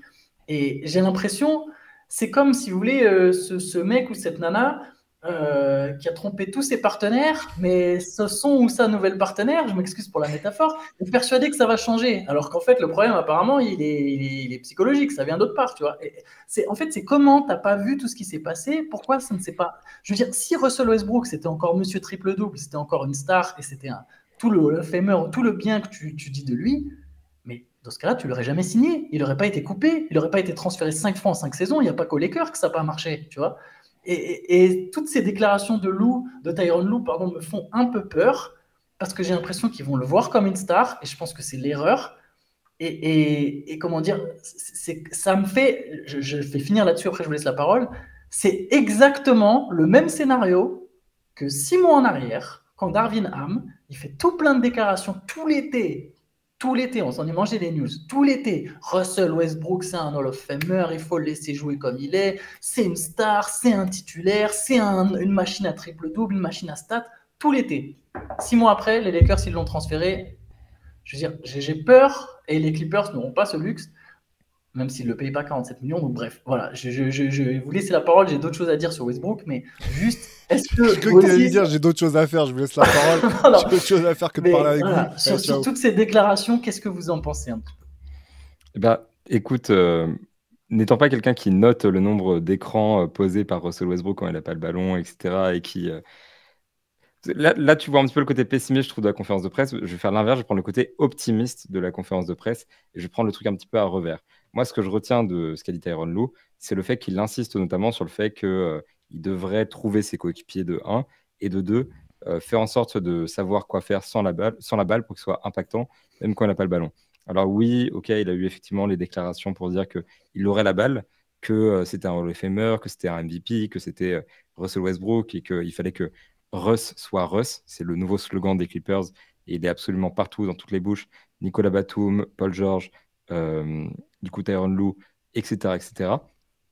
Mais je pense qu'en réalité, il y a une vraie conscience de ce que Russell Westbrook doit faire pour ses Clippers. Il suffit de voir ses déclarations à lui, dans lesquelles il dit tout de suite, et c'est pas du tout la mentalité dans laquelle il est arrivé aux Lakers, je vais faire ce qu'on me demande, je vais faire ce qui va arranger mon équipe et je vais faire ça au mieux de mes capacités. Et en faisant ça de cette manière, j'espère que tout va bien se passer. C'est pas la mentalité dans laquelle il est arrivé aux Lakers en tant que 3e star d'un trident un petit peu all-time avec LeBron James, Anthony Davis, etc. Là, je pense qu'il arrive déjà avec un petit peu plus d'humilité et un peu plus de conscience de ce qu'on attend de lui. Ensuite, il y a aussi la déclaration dans laquelle il dit vraiment je vais faire en sorte d'aider les autres gars, je vais trouver leur spot, je vais rendre le jeu plus facile pour eux. En gros, texto, je vais pénétrer dans la raquette et je vais envoyer le ballon dans leur spot. Et ça va être mon taf la plupart du temps. Et en vrai, c'est comme ça que je vois Russell Westbrook. Avec la seconde unit, parce qu'on en a parlé effectivement, mais c'est comme ça que je vois Russell Westbrook. Et même si Russell Westbrook commence, ma question c'est plus, est-ce qu'il commence et il reste tout le temps avec Kawhi Leonard et Paul George, ou est-ce qu'il commence et comme dans plein d'équipes qui ont des joueurs importants mais qui ne fitent pas exactement, il va occuper les minutes sans Kawhi ou sans Paul George ou sans l'un d'entre eux. Je pense que moi, je vois plutôt comme ça, un petit peu comme Kyrie Irving et Luka Doncic, où effectivement, il y a quand même ce truc où tu es obligé de faire starter Russell Westbrook parce que tu le considères comme une légende. La dernière fois, tu avais eu une métaphore tout aussi lunaire que celle que tu viens de sortir, où tu disais que par habitude, tu faisais des siestes. Effectivement, par habitude, effectivement, tu vas mettre Russell Westbrook titulaire. Et je pense que tu vas surtout l'utiliser quand tu n'as pas Paul George sur le terrain, parce que c'est le créateur des Clippers actuellement. Quand tu n'as pas Kawhi Leonard sur le terrain, éventuellement parce que tu auras plus de temps pour lui donner le ballon, etc. Et je ne pense pas que les déclarations de Tyronn Lue veuillent dire qu'il va mal utiliser Russell Westbrook. Donc, en voyant ça d'une perspective beaucoup plus optimiste, je pense que Russell Westbrook aux Clippers, ça peut bien fonctionner et qu'il va s'intégrer plutôt correctement dans l'équipe, dans laquelle quand même il y a une hiérarchie qui est extrêmement claire de Kawhi Leonard, Paul George. Tout le reste, c'est des role-players plus ou moins. Et Russell Westbrook, maintenant, fait partie des role-players. Il va devoir s'adapter à son rôle. C'est mon analyse, en tout cas. Alors, tu parlais d'inquiétude, Antoine. Moi, en fait, l'inquiétude que j'ai, elle est pour Russell Westbrook parce que, en fait, tout dépend du potentiel que tu prêtes aux Clippers. Si tu penses que les Clippers sont tout pour aller au bout, tu peux voir les choses d'une certaine manière. Moi, je prête pas ce potentiel aux Clippers. En fait, j'ai trop d'interrogations sur cette équipe depuis plusieurs années pour vraiment y croire à fond. Donc, en fait, quelque part, je pense pas que l'arrivée de Russell Westbrook change grand-chose. Par contre, je trouve que Russell Westbrook a vraiment une bonne tête à chapeau si à un moment, il faut faire porter le poids de l'échec de la saison à quelqu'un. Et que si, tu vois, c'est intéressant ce que tu dis, Benjamin, sur les Let Russ be Russ. Non. Si tu veux qu'il soit Russell Westbrook 48 minutes, il faut que tu construises l'équipe autour de lui. Je pense que c'est toujours un bon joueur de basket, un joueur de basket qui peut aider une équipe, mais il a un skill set tellement particulier qu'il faut que l'équipe soit faite en fonction de lui. Je pense que l'exemple l'exemple avorté avec les Lakers a montré qu'il n'avait pas cette capacité pour l'instant, en tout cas, à pouvoir vraiment s'adapter suffisamment. Et donc, ça ne veut pas dire qu'il ne peut pas avoir un rôle pour les Clippers. Je pense qu'il peut avoir un rôle, mais il faut que ça soit un petit peu comme si c'était une mini-équipe. Enfin, le 5 qui est autour de lui, que soit comme une mini-équipe qui soit faite pour que ça colle avec ce qu'il apporte. Parce qu'effectivement, s'il dit « je vais pénétrer, donner la balle ici, là », le truc, c'est que les mecs vont le laisser juste pénétrer, en fait, et qu'il pourra donner la balle nulle part, parce qu'il a quand même plus tout à fait la même explosivité, la même réussite en attaquant le cercle. Donc, tu peux pas juste lui dire sois toi-même, sauf si tu veux pouvoir dire au bout d'un moment « ouais, mais c'était pas un bon choix d'avoir fait venir Russell Westbrook, c'est finalement, il nous a pas apporté ce qu'on espérait pour aller au bout ». D'autant qu'avec l'arrivée d'Eric Gordon dans le même moment, je me dis, là, il y a un garde qui est vraiment compatible avec le projet des Clippers, que tu peux faire finir les matchs, en fait. Je pense que Eric Gordon peut finir les matchs avec les deux autres. Alors que Russell Westbrook, si tu veux le faire venir, si tu veux qu'il t'aide, et je pense que c'est possible qu'il ait les Clippers, mais c'est dans un rôle hyper spécifique, et je comprends pas bien la méthode en termes de communication que ça peut être, de dire il va être starter et on va le laisser jouer comme on veut le faire jouer. Je pense même que, après tout dépend, c'est un joueur tellement clivant. Moi j'aime bien Russell Westbrook en fait. Pour moi je le vois comme un battant, comme un mec qui va au charbon, et je pense qu'un mec comme ça à ce stade de sa carrière, il peut comprendre si tu lui dis écoute, ton rôle maintenant ça va être avec la deuxième unit. Quand tu vas venir, il faut que tu boostes, on compte sur toi, ça va être ton moment de briller, de porter l'équipe pendant 5-7 minutes, et après hop, tu vas sortir et puis tu vas être dans la rotation comme ça. Je pense que tu peux accepter ce rôle-là en fait, tu peux te dire c'est le mien, tu vois finalement, Carmelo Anthony c'est ce qu'il avait réussi à faire à la fin en fait, au bout du compte, parce qu'il n'avait pas du tout réussi à faire. Parce qu'on lui a répété en boucle. Voilà, mais finalement il y a un moment où il est arrivé dans une équipe qui voulait de lui, comme là c'est le cas aux Clippers, une équipe qui voulait pouvoir compter sur lui. Et c'était sa dernière chance. Mais c'était un rôle clair en fait. Le rôle était clairement défini. Et donc c'est pour ça que je m'interroge quand même. En fait, c'est pas que je suis entre vos deux avis à tous les deux, Antoine et Benjamin. C'est que je pense que je suis pas sûr que l'arrivée de Russell Westbrook fasse vraiment une différence pour les Clippers. Par contre, en cas d'échec, je me dis. C'est peut-être mon esprit un peu machiavélique qui me fait me dire je vois certains responsables qui pourront faire porter la responsabilité à quelqu'un d'autre qu'à eux. Alors du coup, je vais donner, parce que j'ai pas donné tout mon avis sur Westbrook. D'ailleurs, dans le podcast qu'on a fait, j'étais plutôt positif et c'était vraiment avant ces déclats. Et c'est pour ça que je ramène le sujet, c'est parce que moi, c'est les déclats qui me font peur. Parce que je suis entièrement d'accord. Je pense que Westbrook, ça peut être une bonne recrue. Ça peut être une bonne recrue si c'est le leader de ta deuxième unité. Ça, j'ai pas de souci là-dessus. Je le disais déjà dans le podcast. Tu l'entoures avec Mason Plumlee, avec des shooters, ça va marcher. Il va faire du Westbrook, il va apporter quelque chose. Par contre, et c'est là où pour moi, tu as mis exactement le doigt sur le truc, c'est que la communication, elle n'est pas bonne. Pour moi, là, ils sont dans une position, ils n'ont pas besoin de flatter l'ego de Russell Westbrook. Westbrook, je pense qu'il est conscient que quelque part, quel était le marché pour Russell Westbrook? Il se fait transférer 5 fois de suite. Il n'y a personne qui en vient un trade quasiment. Il se fait couper. Et qui est intéressé? Le Heat, les Clippers et les Bulls. Dans le lot, il y a 2 équipes qui jouent le play-in. Le Heat et le Bulls, qui sont désespérés de relancer leur saison. Et il y a les Clippers. Le Heat, quand même, n'est pas dans la même catégorie que les Bulls. Peut-être, mais c'est quand même une équipe qui va sans doute qui va peut-être passer play-in. Et au final, le Heat eux-mêmes n'avaient pas le plus grand intérêt pour Westbrook. Le nom a été avancé, mais on a vu que ce n'était pas l'équipe la plus intéressée par Westbrook. Et du coup, en fait, pour moi, c'est des indices qui te donnent un truc. Et les Clippers, j'ai l'impression qu'ils vont à l'opposé en mode non, mais c'est une star. C'est les autres qui n'ont rien compris. C'est une star. Et moi, cette communication, elle me gêne. Parce qu'en fait, là, ils sont dans une position où Westbrook, il sait sans doute quelque part, en tout cas, j'espère qu'au fond de lui, parce que moi aussi, j'aime bien ce joueur. Et laisser Russ être russe, c'est un article que j'ai écrit pour le coup. Laisser Russ faire du russe, je crois que c'est un article. Ouais, russe, bon, pardon, mais Russ. C'est un article que j'ai écrit, je crois, en 2017 ou 2016, pendant des playoffs. Moi aussi, j'ai longtemps défendu Russell Westbrook. C'est un joueur que j'aime bien, c'est un mec que j'aime bien. Parce que je pense que c'est vraiment un homme intéressant. Et là, je pense que ça peut être une bonne recrue s'il sort du banc. Par contre, ça peut être une excellente recrue si tu le pousses, si tu le forces à s'adapter, si tu lui fais comprendre, non mais mon gars, si tu fais pas ça, tu n'auras plus ta chance en NBA. Si tu ne te mets pas à embrasser un rôle à la Bruce Brown ou à la Gary Payton 2 où tu poses des écrans, et c'est pour ça que Zach Lowe revient dessus. Ça commence. Oui, mais attends, mais ça serait la superstar, tu te rends pas compte? Ça serait la superstar de ce rôle. Ça serait Russell Westbrook s'il faisait du Draymond Green. Il serait monstrueux, et je dis pas ça de manière péjorative. Au contraire, on a vu comment Gary Payton a été encensé. Russell Westbrook, il a 10 fois le talent de Gary Payton. Il peut être monstrueux dans ce rôle. Mais il n'y a personne qui le pousse à faire ce rôle, à part les médias. Quand il arrive dans un club, c'est toujours « Ah non, mais c'est une star ». Et après, boum, ah bah on ne sait pas quoi en faire, ah bah on le sort du banc, ah bah ça ne marche pas, ah bah c'est le bouc émissaire. Là, les Clippers, ils ont cette position. Ils ne vont pas le faire. Donc, ils vont pas le faire. Donc ça, c'était pour être une excellente recrue. Mais je pense que s'il sort juste du banc, je trouve ça bien aussi. Mais visiblement, c'est pas ce qu'ils vont faire non plus. Parce qu'à partir du moment où tu parles de monsieur triple-double, de star, etc., c'est quelque part, à la limite, qui démarre les matchs, je m'en fiche. Tu vois, je vais te dire, je m'en fiche. Pourquoi pas? Par contre, ce qui me fait peur, c'est que si tu le considères comme ça, c'est que tu vas le faire terminer les matchs. Tu parles de hiérarchie, mais tu parles pas d'un role player en disant c'est une star, c'est un MVP, c'est un monsieur triple-double. C'est pas un rôle. En fait, ils n'ont pas l'air de le considérer comme un role player. Alors peut-être que c'est que de la com, hein. Peut-être que ça ne sera pas comme ça dans les faits. Mais en attendant, là, c'est parti pour qu'ils le fassent terminer les matchs. Et Russell Westbrook qui fait du Russell Westbrook en fin de match, c'est catastrophique. C'est des mauvais choix, c'est des balles perdues. Comme a dit Théo, les autres équipes, elles vont le laisser aller au cercle. Il est de moins en moins efficace au cercle. Bien sûr qu'il peut encore marquer, mais c'est plus le Russell Westbrook de 2015.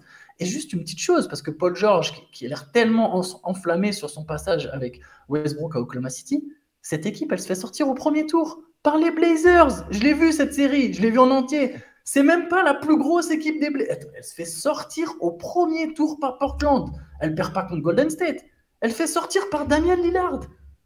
Je veux dire, et c'est plus le même Russell Westbrook. Hein. Russell Westbrook, il est nettement moins explosif qu'à cette époque.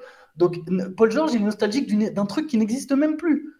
Moi, franchement, cette communication, j'arrête là-dessus, mais vraiment, ça me fait peur. J'ai peur qu'ils le fassent terminer les matchs et que du coup, ça ne marche pas et qu'ils vont se plomber eux-mêmes. Je pense qu'il y a un vrai potentiel aux Clippers. Je crois que je t'ai jamais vu aussi pessimiste, etc. sur un truc, mais je comprends tout ce que tu dis. Et pour revenir sur ce truc qu'on répète constamment, du coup, nous aussi, par la force des choses, de Russ doit être Russ, Théo a soulevé un truc intéressant qui était le fait que si Russ doit être Russ, c'est dans un effectif qui est construit autour de lui, une sorte d'équipe qui tourne autour de Westbrook. Et en fait, je pense que les Clippers sont une équipe faite pour Westbrook. C'est pas une équipe qui va tourner autour de Westbrook, mais c'est une équipe qui est adaptée à Westbrook. Si on prend le cas des Lakers, par exemple, sur les joueurs qui étaient là quand Russell Westbrook était là et qui ont joué sur un temps de jeu conséquent et qui ont mis plus de 2-3 points par match, enfin tenté plus de 3 points par match, il y en a 2 qui tiraient à plus de 37% à 3 points. Seulement 2. On sait que cette équipe a un problème de shoot, c'est terrible, et Russell Westbrook est un joueur qui a besoin de shooters autour de lui. On prend l'effectif des Clippers.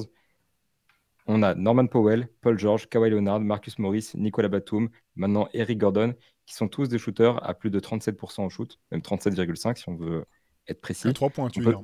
À 3 points, exactement, oui. Et on peut même rajouter Brandon Boston Jr., mais bon, voilà, le mec a joué 20 matchs, il est encore très jeune, il n'a pas sa place dans cet effectif. En tout cas, l'effectif est clairement équipé de shooters.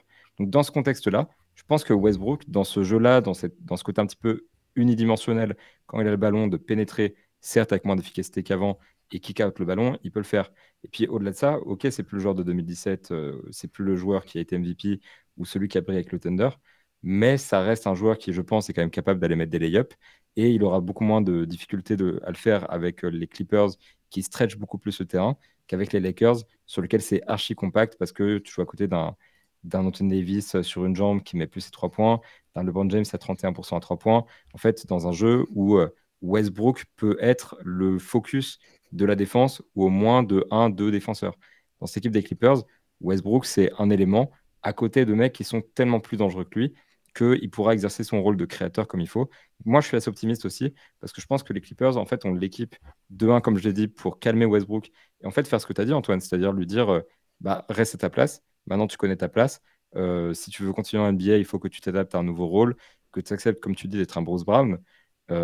De luxe, bien ça, sûr. j'ai dit ça, c'est l'excellente option. Je pense pas qu'il fera ça. Ça, j'y crois pas une seconde. Je pense qu'il le fera jamais. Je pense pas qu'il fera autant de compromis, tu vois, mais je pense qu'il va quand même en arriver là. Enfin, moi, c'est en tout cas. Ok, c'est peut-être moi qui projette mes fantasmes, tu vois. C'est possible aussi. Mais je reste optimiste là-dessus et sur le fait qu'il va accepter un rôle qui lui correspond. Et au-delà de ça, je pense que quand bien même il le laisserait être Russ, et ben ça correspondrait pas mal au jeu des Clippers et qui pourrait réussir à être un bon Russ et surtout un meilleur Russ que celui qu'il a été aux Wizards, aux Lakers et puis sans jouer un match au Jazz. Mais bon, comptons-le quand même. Au Wizards, il était pas si mauvais que ça. Hein. Ouais, au Ils avaient Wizards, quand il même était beaucoup bon. aidé Ouais. au bout du compte. Bien sûr. Les Oui, Lakers, ils avaient c'était beaucoup la aidé, pire mais- équipe pour lui. C'est ce qu'on a dit dès le trade, en fait. C'était le choix qui avait le moins de sens.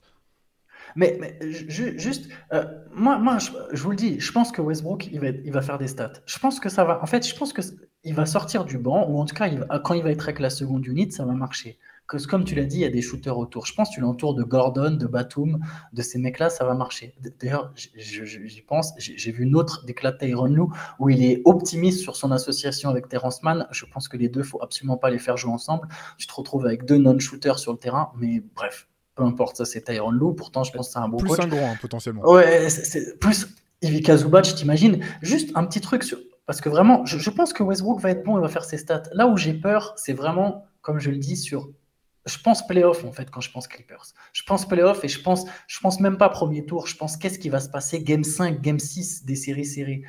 Et Paul George et Kawhi Leonard sont des bons shooters à 3 points, mais tu ne veux pas qu'ils jouent en spot-up. Tu peux pas, dans le 4e quart-temps, te contenter d'avoir Paul George et Kawhi Leonard qui attendent la balle. Ça se passera jamais comme ça. Et je vais te dire un truc. Russell Westbrook, regardez avec qui il a joué dans sa vie. Avec Kevin Durant, avec James Harden, avec Bradley Beal, avec LeBron James, avec Anthony Davis, maintenant avec Paul George, avec Carmelo Anthony, avec Kawhi Leonard. Il n'y a pas beaucoup de stars qui ont eu autant de mecs aussi forts à leur côté dans leur carrière. Il a joué une finale NBA avec Kevin Durant. Quand il y avait Kevin Durant autour de lui, Russell Westbrook, il prenait des ballons. Et je le défendais à l'époque. Et j'ai aimé cette période. Mais déjà, quand il y avait Kevin Durant à son absolute prime, il ne lui passait pas la balle sur certaines situations. Là, les Clippers, ils ne peuvent pas se permettre d'avoir Kawhi Leonard et Paul George qui attendent la balle pendant que Westbrook, c'est lui qui mène le jeu. C'est pas possible. Dans le money time, c'est pas possible. Ça ne marchera jamais. Ça marchera, mais pas assez pour gagner. C'est pour ça que je dis ce qui me fait peur, c'est pas la seconde unit, c'est pas les stats de Westbrook, c'est vraiment pas ça, c'est juste le money time. Si c'est lui qui choisit à la place d'Eric Gordon, parce que je trouvais qu'Eric Gordon, je suis d'accord avec toi, pour moi, c'est une super option en fin de match pour les Clippers. Si c'est lui qui est là à côté, j'ai peur. J'ai peur parce qu'il va pas poser des écrans, je reviens là-dessus, mais en tout cas, il va pas jouer sans le ballon. Il va pas être une menace sans le ballon. Non, donc non seulement il va pas jouer sans le ballon, ni en coupe, ni en écran, ni tout ça, il va pas le faire. Quand j'ai dit t'es jeune, c'était une manière de dire, en fait, c'est ironique, hein, c'est pour dire, en fait, passer 30 ans, à un moment, il y a des trucs que tu changes plus. Russell Westbrook, il changera pas. En fait, il changera pas. C'est surtout pour des stars qui ont été habitués à avoir la balle, c'est très rare. En fait. Honnêtement, à part. Mais c'est pas contre lui en plus. Bien sûr, mais peut-être à part Dwayne Wade et Vince Carter, je sais pas. Mais Dwayne Wade a changé avant ses 30 ans, au passage. Pardon, Théo, je te coupe, mais il a changé avant ses 30 ans. Dwayne Wade. Au moment où LeBron arrive. Non, mais ce que je veux dire, c'est que des joueurs qui ont été habitués à être des All-Stars, qui ont été habitués à avoir la balle entre les mains, c'est peut-être les deux seuls exemples, avec Ray Allen, 3, de joueurs qui ont eu l'intelligence. aussi, quand même. Qui Ouais, très tard, Carmelo. Oui, très tard. Moi, Carmelo, mais... honnêtement, je le mettrais même pas dedans parce que pour moi, c'était trop tard en fait. C'était trop tard, mais on parle quand même d'un joueur qui a un ego encore plus grand que celui de Westbrook. Et si on fait un top 10 des plus grands égos de l'histoire de l'NBA, on pourra sans doute glisser Carmelo Anthony dedans, quoi. Donc même pour lui, c'était possible de s'adapter. Donc peut-être que mais je pense pas qu'il l'ait fait en fait, parce qu'il s'est adapté à un moment où il aidait plus vraiment à gagner en fait. Moi, je parle de joueurs qui ont su se transformer et aider des équipes à gagner. C'est extrêmement dur et je pense que ça demande un autre type de skill set, d'intelligence et honnêtement je pense pas que ça alors que encore une fois moi j'aime beaucoup Westbrook mais je pense pas que ça fasse partie de son package. Et en fait ce que je trouve dommage c'est que pour être positif, j'ai l'impression que Westbrook il a peut-être ce qui manque le plus aux Clippers, c'est il a du cœur. Parce qu'en fait cette équipe je la regarde, je me dis mais c'est qui le leader dans cette équipe? Qui est-ce qui va rameuter les gens autour de lui? Qui est-ce qui va booster tout le monde? Et en fait, il y a eu Pat Beverley, mais ça peut pas marcher. Je suis désolé.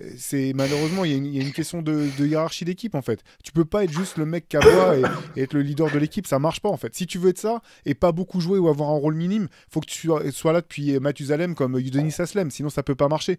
Et en fait, cette équipe-là, je me dis ouais, là, lui, c'est un vrai leader de meute, quelque part. C'est un mec qui peut rameuter autour de lui et tu lui donnes, qui va croire dans la victoire jusqu'à la dernière seconde.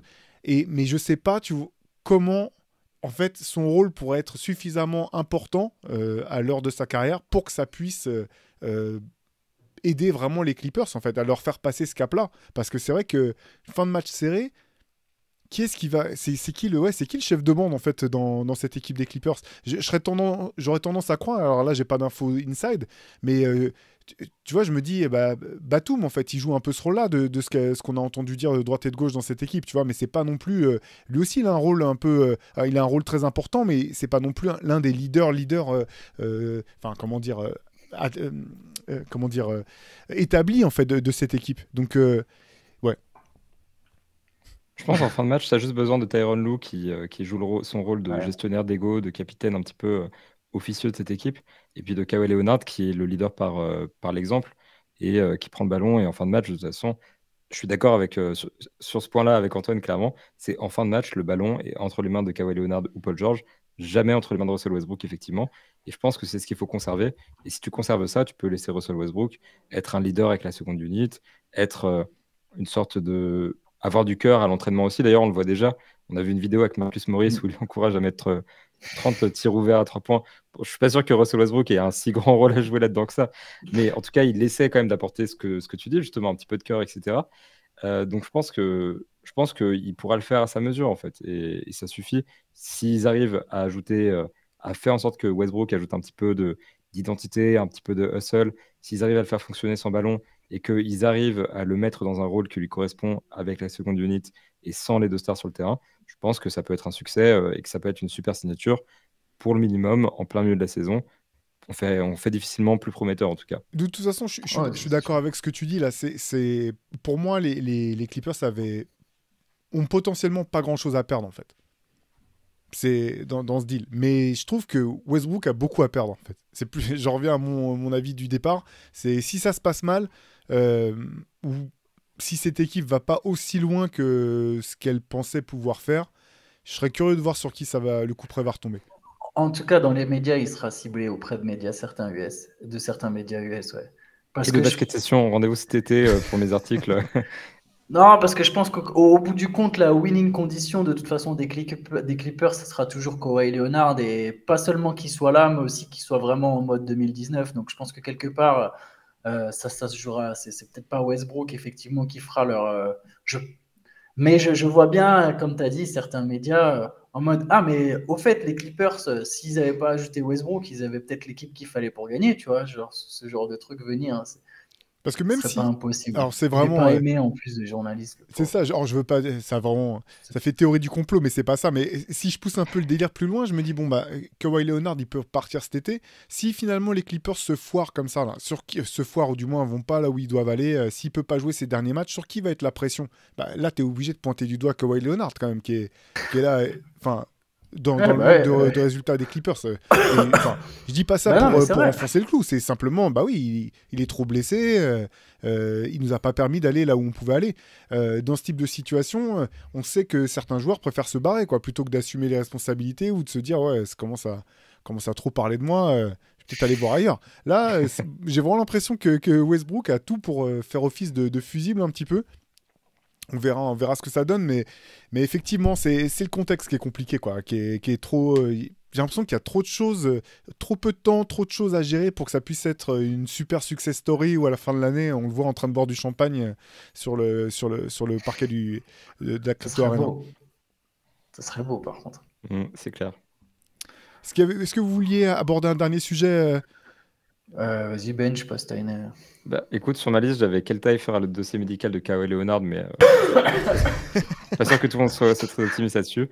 Ma question, ça va plutôt être un truc, on va se projeter un petit peu au-delà de cette saison, enfin, sur la fin de saison, mais différemment. Je me pose la question, personnellement, quelle est la meilleure équipe pour Victor Wembanyama? Parce qu'on a beaucoup parlé des équipes qui gagnent, on ne parle pas beaucoup des équipes qui perdent. Là, on a parlé de gros cylindrés, de gros joueurs, de succès, de victoires, etc. Mais là, je veux qu'on parle un petit peu de Charlotte, de Détroit, d'équipes qui perdent contre n'importe qui, de matchs nuls qu'on n'a pas envie de regarder, et qu'on se projette un petit peu sur cette question-là. Parce que c'est clair que c'est un joueur qui est attendu autant que LeBron James en 2003 à peu près. On n'a pas connu autant de hype depuis. Donc la question de savoir où il va atterrir sera déterminante pour son avenir, pour l'avenir de sa franchise, pour l'avenir de la NBA peut-être si on croit Magic Johnson. Donc moi, ma question, effectivement, et je vais vous laisser commencer direct, c'est dans quelle équipe, parmi celles du bas de classement évidemment, vous voudriez le voir arriver? Moi, j'ai pas changé d'avis depuis le début. Pour moi, c'est San Antonio. pour tout un tas de raisons. D'une part, parce que c'est une franchise qui a prouvé qu'elle savait s'adapter en fait en fonction du talent de ses stars, que ça soit quand c'était Tim Duncan, quand ensuite à un moment c'était Manu Ginobili, quand ensuite c'était Kawhi Leonard. Le coaching staff le GM, en fait, le groupe a su s'adapter au talent spécifique de ses stars.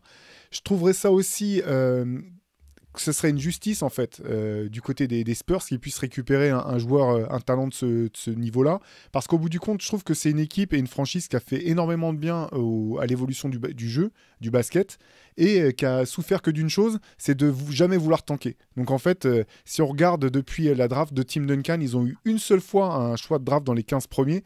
Si je ne me trompe pas, du moins très longtemps, c'était Kawhi Leonard. Sachant que c'est même pas le leur. Hein. C'est pas le leur, effectivement. Ouais. C'était un deal pour George Hill qui leur a permis de récupérer Kawhi Leonard. Donc j'ai l'impression qu'il y a un tas de franchises mal gérées qui font n'importe quoi, qui ont eu plus qu'à leur tour la chance de pouvoir choper des premiers choix de draft, qu'on a même eu un paquet. Cleveland, là, je suis ravi de les voir jouer comme ça, mais à un moment, c'était quand même catastrophique. Ils étaient nuls, ils se contentaient d'être nuls et d'aller chercher des first picks, second picks. À un moment, c'était absurde, sans qu'ils arrivent à les développer, même pour un certain nombre d'entre eux. Donc voilà, pour moi, ça serait San Antonio. Je pense que ça serait à la fois le bon endroit pour lui, parce que c'est un petit marché. Je pense que vu toute la hype qu'il y a autour de lui, c'est pas mal aussi pouvoir être protégé dans un marché moins bling bling ou moins fringant que certains autres. Et en même temps, il y a un vrai savoir-faire. Voilà. Puis il y a une histoire plutôt sympa, quoi, de se dire le meilleur joueur français de tous les temps a fait carrière là-bas. C'est une franchise qui a toujours prôné les qualités du jeu européen ou du jeu international. Donc voilà, ce serait une belle histoire, je trouve. Ouais, moi, je suis d'accord avec tout ce que tu as dit. Je vais essayer quand même de citer une équipe différente. Deux équipes différentes, deux autres petits marchés. Je suis d'accord hein, pour les Spurs. Moi, je vais essayer de réfléchir. Tu as dit meilleure équipe pour lui. J'aimerais bien qu'il soit compétitif dès l'an prochain. Je pense qu'il va être fort. Où qu'il arrive, il va transformer son équipe. Par contre, moi, les deux équipes que je te donne, je pense que s'il arrive, il y a moyen que ça soit très vite playoff, voire mieux, voire top 5. Okay. Je vais, pour une des deux surtout. Je vais d'abord donner par celle qui m'intéresse le moins des deux, Indiana. Donc Indiana, pourquoi? Alors c'est un petit marché aussi. Je trouve que leur franchise n'est pas très sexy. C'est bien géré, mais bon, c'est pas dingue non plus. Je pense par contre qu'il y aurait un meneur parfait pour lui, qui est le fait d'arriver avec Tyrese Haliburton. Il aurait tout de suite un jeune noyau dur avec Tyrese Haliburton et Bénédicte Mathurin qui serait très intéressant. Et je pense que l'équipe serait vraiment compétitive dès le début. Donc il y a ça, mais c'est pas l'équipe qui m'emballe le plus. L'autre, et je prêche un peu pour ma paroisse, et je pense que c'est un long shot, mais Portland est pour l'instant... Ouais, c'est un peu un long shot, mais Portland est 12e de la conférence Ouest, en fait. Portland est 12e, ils vont évidemment pas jouer le tanking, ils vont essayer de se qualifier. Je suis pas sûr qu'ils y arrivent, et s'ils ratent le play-in, il faudrait de la chance à la loterie, hein, bien sûr. Par contre, je pense que ça serait vraiment bien, pour deux raisons, en fait. Déjà, ils seraient dans un petit marché aussi, mais qui est quand même là où il y a Nike, le siège de Nike, et Victor Wembanyama, ça sera Nike, on le sait, je pense tous déjà. C'est même déjà le cas, je pense. Et l'autre chose, c'est d'arriver avec un meneur comme Lillard. En fait, ça serait la deuxième star que cherchent les Blazers depuis longtemps. Ça serait lui, en fait. Et le poste de pivot, clairement, il y a la place. Il aurait un leader parfait. Et en fait, même derrière Lillard, ça serait la star derrière du renouveau jeune, parce qu'avec Simons et Sharp, je pense qu'aucun des deux est amené à vraiment devenir une superstar, ni Simon ni Sharp. Par contre, si eux deux, c'était deux lieutenants autour de Wembanyama, tu as une franchise sexy, historique, petit marché, super leader qui joue les playoffs clairement dès le départ, où son poste est demandé. Ça me ferait vraiment kiffer qu'il termine aux Blazers. Après, la question c'était pour lui, pas pour toi. Mais pour lui aussi. Mais je pense que pour lui, c'est parfait aussi en fait. T'es à la fois t'es à la fois directement, tu vas jouer direct des matchs qui comptent. Et en même temps, tu ne seras pas non plus complètement la superstar de ton équipe, mais il aura plein de ballons, en fait. Il aura plein de ballons, et je pense qu'il vaut mieux jouer avec Lillard, avec Simons, avec Nassir Little, Jeremy Grant, que d'aller se manger Jalen Green et Kevin Porter Jr. aux Rockets. En fait. On est tous d'accord. Sauf peut-être Benjamin qui n'a pas donné son avis. Ou même la Melo Ball aux Hornets, ou même n'importe quelle équipe des Pistons, ou quoi que ce soit. Quoi. Je pense qu'une équipe comme ça, pour lui, c'est parfait. Ben, moi, tu vois, je suis pas, je pense, aussi réticent à l'idée de le voir aux Rockets ou aux Hornets que beaucoup d'autres gens, mais quand même, j'ai pas envie de le voir là-bas en particulier. Une autre histoire qui me ferait bien marrer, c'est qu'ils finissent aux Pélicans par le pic des Lakers. Ce serait quand même un peu plaisir. Et effectivement, il y a aussi qui finit dans une équipe qui est déjà plus ou moins compétitive cette saison. Alors, les Blazers sont certes mal classés, mais ils gardent un groupe très intéressant. Ou les Pélicans qui galèrent avec les blessures, mais qui, pareil, ont une équipe compétitive. Pour lui, effectivement, je pense que ce serait un petit peu le must parce qu'il pourrait arriver, il aurait directement un rôle extrêmement intéressant, au moins en défense, et il pourrait jouer les playoffs, voire plus, comme tu dis, dès la première année. Maintenant, je pense que le scénario le plus probable, ça reste quand même une des équipes du fond, du coup, vraiment du fond du fond. Et parmi ces équipes-là, moi, je vois bien les Pistons parmi les équipes qui sont intéressantes, parce que personnellement, j'aime bien leur projet. Kate Cunningham, je pense, c'est un petit peu comme Tyrese Haliburton à Indiana, un meneur qui correspond bien au profil de Victor Wembanyama. C'est un bon organisateur. On sait que, évidemment, il s'épanouira mieux avec un poste 1 qui est dominant, voire générationnel, comme Haliburton ou Kate Cunningham. Donc, qu'il y ait déjà ce potentiel-là sur place, c'est vraiment intéressant et ça permet déjà d'imaginer une sorte de synergie.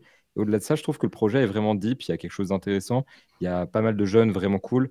Jaden Ivey, bon, du coup, il va peut-être sauter avec ce choix-là, mais même Jalen Duren, Isaiah Stewart, ils ont recruté James Wiseman. Faut garder Jalen Duren, j'adore ce joueur.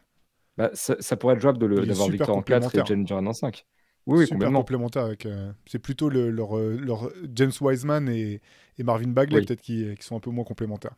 Oui, qui ont moins de potentiel. Le problème. Oui, par contre, effectivement, il y a peut-être le coach qui reste quand même pas optimal pour développer des jeunes. Toujours est-il que ça reste quand même un coach plus compétent que dans beaucoup d'équipes en reconstruction. Je pense aux Rockets avec Stephen Silas en l'occurrence, qui fait des choses assez dramatiques avec son équipe. Mais en fait, je trouve que il y a pas mal de talent, il y a une identité de franchise, il y a un Français sur place qui peut-être pas amené à rester à long terme, mais ça aide aussi le lien. Et pareil, les Pistons restent une franchise historique qui, depuis un moment, peine quand même à trouver des joueurs intéressants, à construire une équipe compétitive. Il y a eu la période avec Andre Drummond et Blake Griffin, mais c'est pas ce que j'appelle du basket, pour commencer. Et ça a passé tellement vite que c'est le dernier All-Star des Pistons, hein, quand même, Blake Griffin, faut le rappeler. Mais c'est terrible, hein. Et même Drummond était pas mal en fait, hein, mais Drummond ou Wembanyama, il y a quand même dans le potentiel un monde de différence. Donc voilà, un petit peu comme pour toi avec les Spurs, dans l'idée de dire on récompense une franchise qui est le mérite. Pour moi, ce serait les Pistons. Mais toi, c'est plus au mérite en fonction de. Ils n'ont pas beaucoup tanké, les Spurs, on va leur donner. Moi, c'est plus en mode les Pistons, ils font un peu pitié au fond de la ligue. J'aimerais bien leur donner pour qu'ils puissent remonter un petit peu. Donc, Pistons, moi, j'aime bien. Et après, je pense qu'il n'y a pas de mauvaise franchise. Voilà. Tu vois. Bah, ouais, là, je partage pas ton avis. Je pense qu'il y a des franchises pour lesquelles il reprend les mots de moi. Oui, effectivement. Il maîtrise déjà l'art de la Thor maîtrise déjà la langue de bois, on peut le dire. Mais là-dessus, il est merveilleux, franchement. Du coup, je l'ai eu la semaine dernière en conférence de presse avec l'équipe de France. Et à chaque réponse, j'ai l'impression qu'il a un petit sourire amusé parce qu'il sait qu'il répond parfaitement pour être dans les clous de sa communication, etc. Et il est en maîtrise totale. Donc là-dessus, en tout cas, la NBA n'a pas de souci à se faire. Il est déjà bien formé sur le plan média, quoi. Non, mais c'est vraiment, ça va être, de toute façon, ça va être passionnant à suivre. Je voulais juste faire une petite remarque là, parce que j'ai vu récemment Charles Barkley qui disait qu'il avait qui se faisait du souci pour Wembanyama, qui n'était pas sûr qu'il pourrait vite s'adapter, et qui disait, il y avait deux arguments. Il disait qu'il avait vu qu'un seul joueur de toute sa vie arriver à ne pas passer par la case universitaire et être dominant tout de suite en NBA, c'était LeBron James. Je trouvais qu'il oubliait un petit peu vite Luka Doncic, quand même, hein, pour lequel, voilà, même encore aujourd'hui, t'as l'impression qu'il n'est pas traité à la même enseigne que certaines stars américaines. Et qu'il avait déjà critiqué à l'époque, hein, d'ailleurs, pour Luka, il avait fait les mêmes commentaires. Et avec les mêmes arguments, on ne sait pas contre qui ils jouent, là ils vont jouer contre des groundmen. Bah oui, mais quand tu joues en Europe en pro, tu joues contre des groundmen. Quand tu es à la fac, non, tu joues contre des mecs de 19-20 piges. Et effectivement, là pour le coup, on ne sait pas quel est le niveau de la compétition que tu affrontes. Donc tu dis, bon, après ça reste Charles Barkley, hein, je me doute bien qu'il ne se connecte pas pour regarder les matchs de Boulogne, mais bon, ça m'avait un petit peu sourire de me dire qu'en 2023, on entendait encore les arguments complètement fous de vouloir nous faire croire que la NCAA était un niveau plus relevé que les ligues pro européennes, mais bon. Je referme la parenthèse. Antoine, t'avais autre chose à ajouter sur Wemby ? Non. Ah, si, à la limite, peut-être équipe de France. J'étais un fervent défenseur de l'inviter à la Coupe du Monde. Et il y a déjà plusieurs mois, j'avais dit faut vraiment qu'il soit à la Coupe du Monde. Je pense qu'en fait, ça sera même plus une invite. En fait, je crois que un mois après, j'avais dit il sera peut-être même titulaire. Je crois qu'en fait, il sera titulaire, en fait. Je pense qu'il est titulaire dans cette équipe de France, même au complet. Je crois que c'est pas que les campagnes de qualif. Là, je crois qu'on se rend pas compte, mais le gars est déjà très, très... En fait, il suit vraiment Tony Parker. Il sera titulaire. Je vois pas un monde où Wembanyama... Je sais que, bon, après, pour des logiques, bon, il y a Gershon, il y a Buzele, mais... Ou Joel Embiid, éventuellement. Mais bah, tu vois, même s'il y avait Embiid, Tu c'est ferais sortir terrible ce que Joel je vais Embiid du dire, banc? mais non, je ferais Embiid ou Wembanyama en fait. Ok, Bon, ouais, je pense pas d'accord. que c'est ce que ferait Vincent Collet, mais Rudy Gobert va pas aimer cette prise de position, mais je pense que Wembanyama est en train de... Enfin, c'est dingue, c'est quand même la star de tous les matchs de qualif, je sais pas si on se rend compte en fait. Et hier, ce matin, j'ai vu un tweet d'un Américain qui allait un peu dans le sens de ce que tu disais sur Barclay. Il montrait le replay où Wembanyama se fait dunker dessus. Et tu sais, dans les commentaires, c'est tout de suite, il est soft, il est soft. Les gars, vous avez vu une action, il finit avec 24 points, 17 rebonds, 6 contre. Je veux dire, il a 19 ans et c'est des campagnes de qualif. Il est là, il domine.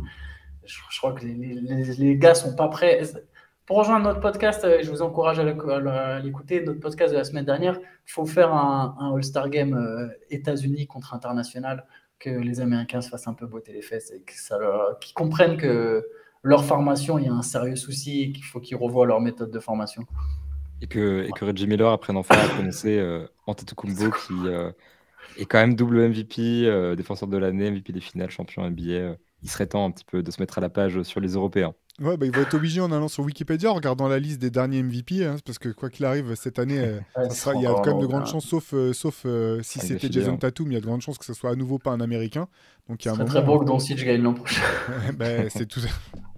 C'est en place pour. Bref, en tout cas, merci encore à tous les deux pour vos interventions. Merci de nous suivre semaine après semaine. Vraiment, c'est vraiment un kiff pour nous de pouvoir échanger avec vous. N'hésitez pas, les commentaires, que ce soit sur YouTube, sur les réseaux sociaux. Dites-nous ce que vous avez pensé des podcasts. S'il faut qu'on fasse revenir Shai ou si on le laisse au goulag, là où on l'a envoyé depuis 2 semaines, ou pas, dites-nous tout ça. Nous, on vous dit à très vite. En attendant, n'oubliez pas le MOOC spécial Jordan numéro 11 qui est toujours en précommande. Voilà, il reste quelques jours si vous voulez le précommander pour pouvoir bénéficier des frais de port gratuits. Pour tout le reste, toutes les informations sont sur Basket Session. La plume de Benjamin et d'Antoine également. On vous dit à très vite. Ciao. Ciao.